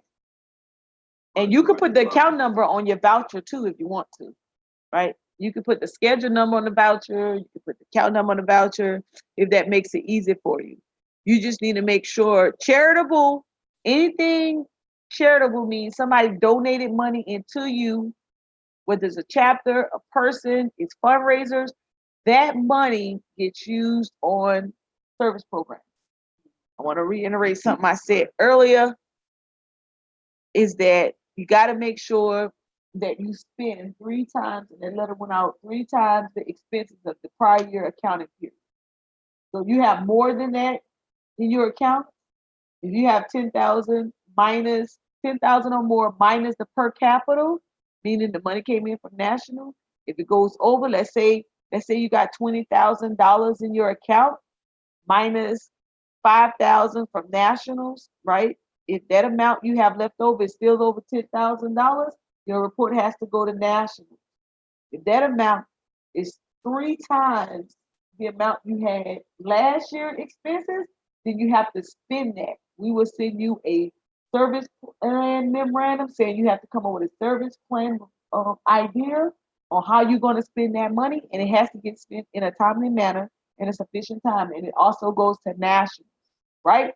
And somebody may say, oh, well, my money kind of stays the same, or my money been the same and it's been over the whole time, right? I need to spend that money now because I already know I'm over 3 times the prior year. I need to come up with my service plan because I know when I send my annual finance report to the department, Mo gonna send me back, or Commander Willis gonna send me back a service plan, right? We're not in that. We should be. I think we'll find out. So if we are, then we need to come up with an idea to spend that money. If last year, maybe let's say last year, your ending expenses, you spent like $5,000. This year you had a high-speed fundraiser, you got these great chapter members, they just went hard. Right? So you went from making 5,000 to making 30,000. and that's how much income you got left over. Of course, that's more than 3 times your expenses from last year, and that money is still there. You need to be spending some money because you already know the memorandum is coming. All right. Again, the budget may be new to a lot. I know I don't have a budget, so I will be putting it in a format, and then we can look at it, and we can bring it to the body on our next meeting, and we have to vote on those line items. So you and I will get together before the September meeting. Okay. So we can discuss. So I can share with you what these line items could possibly be, and then when we bring it to the body, um, and they vote on it, or the executive committee person in the body, then when they vote on it, they know where their money is being spent in those line items in the budget. Okay, so it's going to be something just a little bit different that's been done in the past, but I can tell y'all right now, Commander Willard already said every chapter will have a budget. So the department has a budget. I know we don't have it. So we'll get it. Excuse me, just like our chapter, we know just about what. Right. So you just need to put it in a budget format. And as you spend it, it comes out. So so you just start the new year, right? So you got all this money in your account, but you don't know where you're gonna spend it. You know where you're gonna spend it because you've been spending it all along. But that's why, like, when we got caught up and say, hey, where we gonna spend this money at? So if I had a budget, you would have already known where we, hey Mo, we got to, well, here's our areas we need to spend. I would have been able to provide that to you.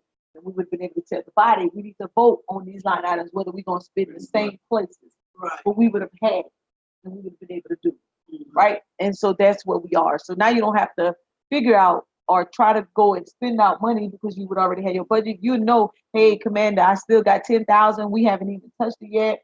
This is where we said we was going to spend that money. Will we still spend the money there? And then we need to go through. And if we need to change something, then we need to come back to the body, vote on where we spend the money. Okay. All right.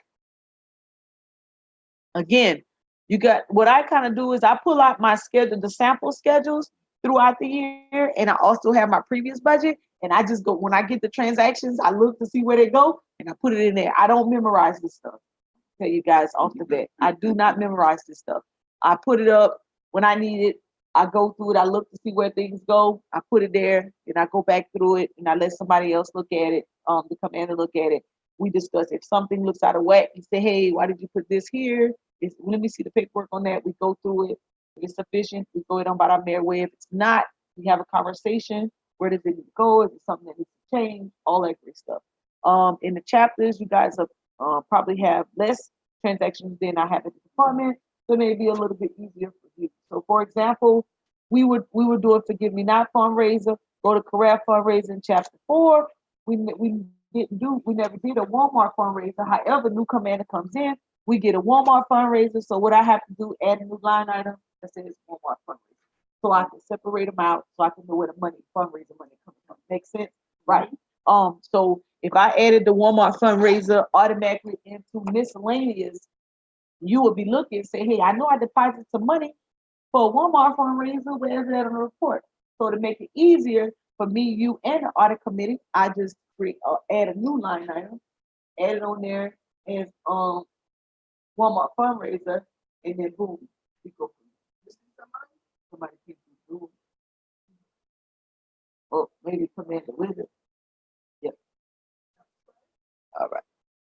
All right. Okay, let's just write up the room. Okay. Any more questions? Let me see if I have any questions in the YouTube chat. We are. All right.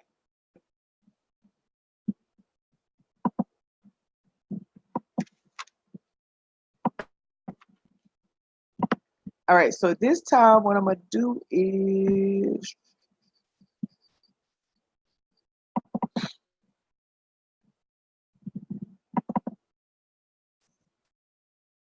now, so we got through this pretty quick. You want me to look through your reports, and you can sit in and kind of learn from his, and then by the time Willa come back, we eat about 1.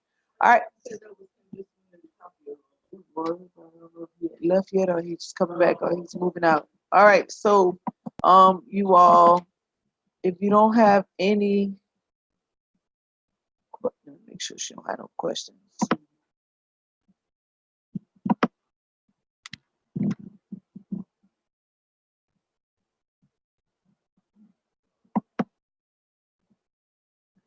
All right, Vicky, if you don't have any questions, I'll leave it sitting like this.